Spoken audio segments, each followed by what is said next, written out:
Dokter Tirta ngeritik pemerintah. Yo kawan-kawan semua, kembali lagi dengan saya Dr. Tirta Citot, pecinta otot. Tapi di kali ini saya nggak edukasi kesehatan. Kali ini saya menggunakan hak saya untuk mengemukakan pendapat saya ya terkait masukan dan kritik terhadap government, karena ini adalah hak saya sebagai warga negara Indonesia yang taat pajak ya. Dan juga berpendapat itu dijamin oleh UU ya, undang-undang, dan juga ini adalah negara demokrasi dari, oleh, dan untuk rakyat. Jadi kritiknya ini agak panjang, masukannya juga agak panjang, jadi dipantengi saja. Yang pertama, ya kan, ini angkat ya, yang pertama itu adalah bahwa kritik itu bukan musuh ya, dan kritik itu nggak harus tanpa solusi.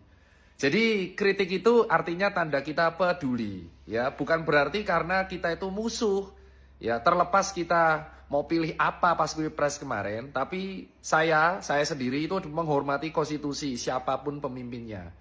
Dan tugas saya sebagai warga dalam menjalankan demokrasi adalah mengawasi. Dan salah satu bentuk pengawasan adalah menyampaikan kritik. Ya seperti kalian makan ke restoran ya kan, dikritik ya kan. Dan kalau kita kritik kan nggak harus jadi chefnya. Itu poin nomor 2. Ya kalau kritik kasih solusi. Nah belum tentu, kritik itu nggak harus ngasih solusi. Sama seperti kalian ngeritik musisi yang nyanyinya fales, kalian ngeritik restoran, itu nggak harus ngasih solusi. Karena kritik itu adalah bentuk evaluasi dan introspeksi. Bukan karena musuh, karena kami peduli. Jadi nggak ada urusannya ini kritik dengan dituduh kritik anti asing, ya kan, kritik apa namanya, kamu pilihan pilpresnya anak apa nggak ada. Saya menghormati semua konstitusi dan pilihannya. Jadi saya nggak peduli dan saya bukan anti asing lagi, ngopo investment ke aku ya, mau biar malah jeplak gini. Nah itu poin pertamanya. Jadi semoga dipahami. Yang nomor 2 adalah bentuk kritiknya apa? Nah poin kedua ini yang saya sampaikan, tolong perbaiki komunikasi publiknya.